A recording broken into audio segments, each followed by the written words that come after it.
The transition between Season 1's end and Season 2's beginning, conceptually, rivals the brilliance of Lost, in terms of essentially flipping the audience's expectations on their respective heads. Season 2 Episode 1 instantly reveals how the train station confrontation truly played out. Surely much to Chester's surprise, Grace stealthily manages to reach into her purse for a weapon, which ultimately incapacitates Campbell, while she is basically able to escape scot-free. 106 made it seem as though it was Campbell who put a bullet in Grace. We learn from 201 that not only is it actually Grace who puts a bullet in the inspector, we also ultimately discover that Chester is alive, just injured. Meanwhile, to put a bookend on the comparison, after much build-up, the final shot of Lost's Season 1 finale takes us down the mysterious hatch before cutting to black, leaving us with no revelation as to what lies inside. The question, what the fuck is in there, was pondered by millions for months. The very next scene we viewed depicted to us the very regimented morning routine of a mystery individual. The sound of an explosion completely shifts the tone of the scene as our mystery man activates this interesting contraption that allows him a very particular view. We travel toward a mirror, then bounce off of it to reveal a recreation of that final shot from the Season 1 finale. So geniusly, we were immediately given an answer to our primary question without even realizing it until scene's end. These are, simply put, two examples of exceptional television shows that leave you with a brilliant cliffhanger at Season 1's end, only to evade and exceed expectations once the show's second chapter has begun.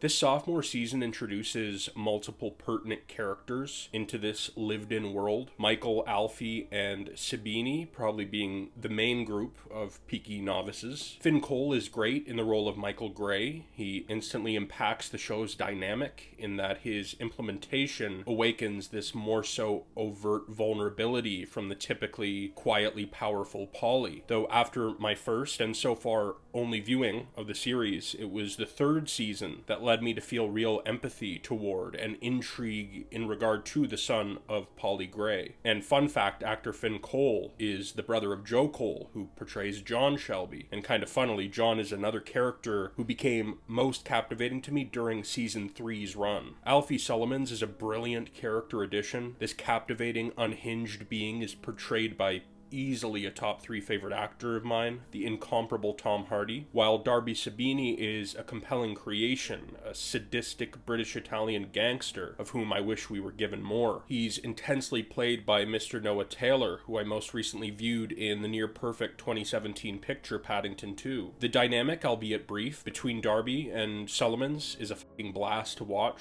while every one-on-one between Alfie and Murphy's Tommy is simply on-screen magic. And so begins a chapter of this review entitled I Nearly Had a Gripe with Peaky Blinders. An intriguing loose end that hangs in the background throughout the first half of Season 2 consists of the absent but alive Grace. Her mid-season arrival is fun and interesting. It coincides with the introduction of a new love interest for Thomas, the quietly fiery and strong horse trainer May Carlton, and so a love triangle is created. It is approximately at this point that Polly is utterly physically and emotionally degraded by Inspector Campbell. For a moment, I asked myself, are all of the women in this show losing their agency simultaneously? Thankfully, Paul is given brilliant, badass, extraordinarily satisfying vengeance, which happens to be ultimately rather poetic. The fact that the inspector is murdered directly over the shoulder of an unknowing Grace, his most recent female shooter, while a conversation in episode 206 not only made me realize what my potential specific issue with this season was, it also granted a potential solution to said potential issue. At first, it, at least subconsciously, felt like Grace was re-implemented to be part of that love triangle with May, without a more profound purpose. But during the finale conversation, May Carlton makes a comment in regard to the pair desiring that place next to Tommy Shelby, stating that they both want to feel alive. This was so simple but so effective for me personally. It was especially intriguing, the fact that the expression upon Grace's face tells me that not only does she agree, she also is sort of realizing that fact genuinely for the first time. It harkened back to a portion of Better Call Saul's final season in particular. We're given black and white material, initially documenting the exceedingly bland, boring existence led by Gene Takovic, formerly Saul Goodman. It becomes evident quite quickly that this man, who led a notorious life of crime, misses that illegal adrenaline immensely. He misses the thrill, and when some get that delicious taste of danger, they ultimately become famished when they're away from it for too long. At season's end, Tommy is captured by the Red Right Hand, whom had been deployed by the now deceased Chief Inspector, and taken out to his very own grave site, which commences one of the show's most memorable, awesome fucking scenes. We witness him at his most raw, open,